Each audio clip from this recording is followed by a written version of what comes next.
Halo GP Mania, selamat datang di channel Downforce Balap, yang akan mengabarkan berita paling panas, serta paling lengkap, seputar MotoGP.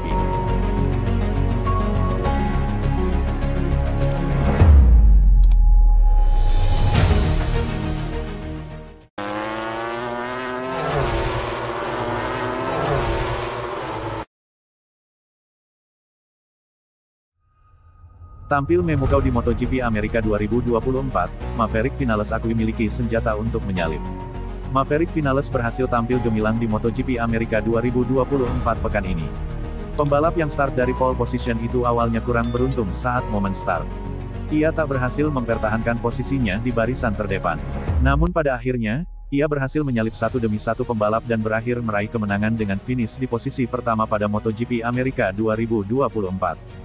Usai kemenangan tersebut, Vinales mengakui bahwa saat ini ia memiliki senjata yang membantunya menyalip pembalap lain.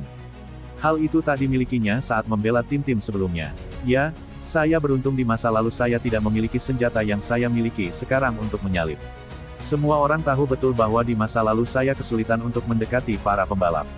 Tapi dengan cara saya memiliki motor sekarang dan bisa mengerem berlebihan, tentu saja tidak mudah untuk menyalip tapi saya bisa mencobanya dan itu fantastis. Saya memiliki senjata untuk mencobanya dan itu sangat besar. Tentu saja Anda tidak bisa selalu memulai dan memimpin balapan dari tikungan pertama, jadi Anda harus berjuang dan semua orang terlambat mengerem dan bertarung, tetapi saya di sana berjuang. Itu luar biasa dan di Aprilia kami juga bekerja keras untuk memahami di mana kami bisa menyalip dan bagaimana caranya, tutur Vinales. Vinales tentu senang dengan hasil balapannya kali ini. Meski begitu, ia tak berniat berleha-leha. Pembalap Aprilia kembali berlatih dan bekerja keras untuk menjalani seri selanjutnya. Kami harus ingat bahwa besok kami harus berlatih lagi. Kami tidak boleh bersantai karena para pembalap lain juga bekerja sangat keras. Saya siap untuk itu dan saya ingin menikmatinya, tambahnya.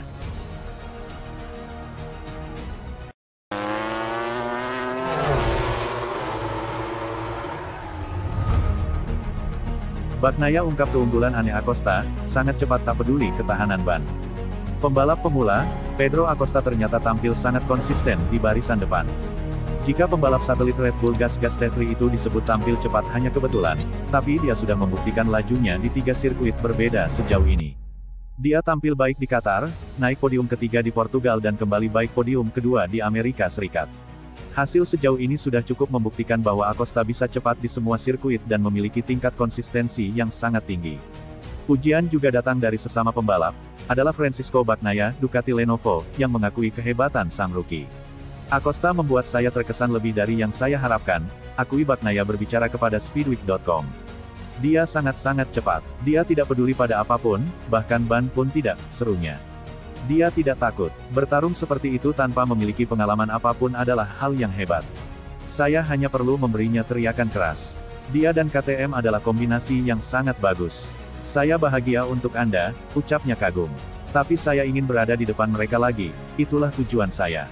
Satu-satunya area di mana saya benar-benar kuat kali ini adalah pada rem, tapi itu tidak cukup, demikian penjelasan sang juara bertahan. Balapan berikutnya akan berlangsung di Jerez, Spanyol pada tanggal 28 April mendatang.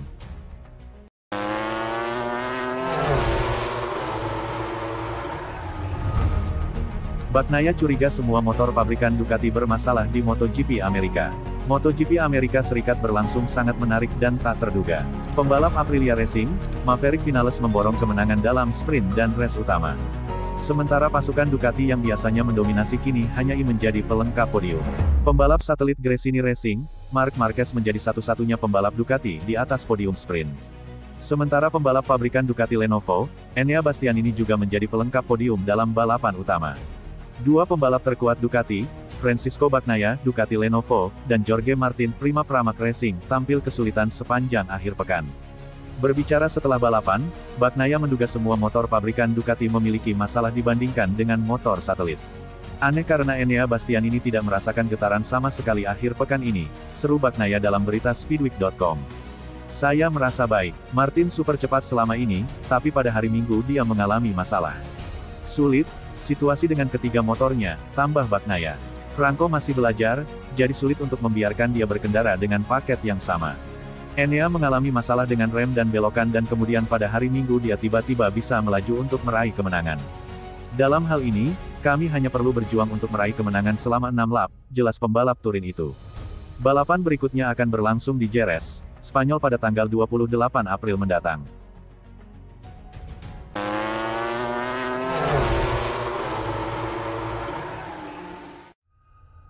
Quartararo dan Rins jelaskan perjudian setup di kota. Rekan satu tim Yamaha Fabio Quartararo dan Alex Rins mencoba pertaruhan besar selama akhir pekan kota yang sulit. Dalam masalah sejak akhir pekan kota, tim monster Yamaha berjudi dengan setup eksperimental untuk Fabio Quartararo dan Alex Rins. Merupakan perwujudan dari sikap pengambilan risiko baru yang diambil Yamaha. Quartararo memasuki balapan hari Minggu dengan motor yang belum pernah saya coba sebelumnya, sementara Rins melakukan perubahan radikal sejak warm-up. Meski belum ada terobosan, namun Yamaha berharap informasi yang didapat dapat membuahkan hasil di masa depan. Kami tidak bisa puas dengan hasil hari ini, jelas masih ada pekerjaan yang harus dilakukan, namun kami tidak akan menyia-nyiakan upaya apapun, kata Direktur Tim Massimo Meregali. Secara keseluruhan itu adalah akhir pekan balapan yang sulit tetapi juga produktif. Kami telah mencoba hal-hal baru, dan data ini akan membantu kami bersiap melakukan perubahan di masa depan. Quartararo meraih satu-satunya poin tim pada akhir pekan dengan finish ke-12 di Grand Prix setelah bangkit dari posisi ke-20 pada lap pembuka. Sayang sekali Fabio turun ke posisi 20, karena umur bannya lumayan, kata Meregali. Sayangnya saya meluncur lurus pada lap pertama di tikungan 12, Quartararo yang membalap di event pertamanya sejak memperpanjang kontraknya dengan Yamaha. Saya kehilangan beberapa posisi, tapi sejujurnya, saya mengira hal yang lebih buruk. Kecepatan saya tidak bagus, tapi degradasi ban tidak terlalu buruk. Mungkin kami bisa mendapatkan posisi yang lebih baik, tapi saya pikir akhir pekan ini adalah tentang mencoba banyak hal, dan kami terutama fokus pada peningkatan motor. Saya memulai balapan dengan motor yang belum pernah saya coba sebelumnya. Akhir pekan ini luar biasa karena pada dasarnya kami mencoba banyak hal. Saya pikir ini bagus untuk pengalaman kami. Kami tahu apa yang kami butuhkan, dan memiliki arah yang jelas untuk mencapai tujuan adalah sesuatu yang positif. Sementara itu Rins mengambil keputusan setup berdasarkan sesi pemanasan 10 menit. Berbeda dengan Quartararo, Rins melesat dari posisi ke-15 ke posisi ke-7 saat start, terbantu oleh beberapa kekacauan di depan. Namun, ia mundur perlahan dengan handling Izer Mowan yang berat membuatnya tersingkir. Awalnya cukup bagus. Kami memulihkan 8 posisi pada lap pertama, kata Rins. Tetapi hari ini saat warm up kami mencoba motor yang benar-benar berbeda untuk memahami apakah itu jalan yang harus kami tempuh.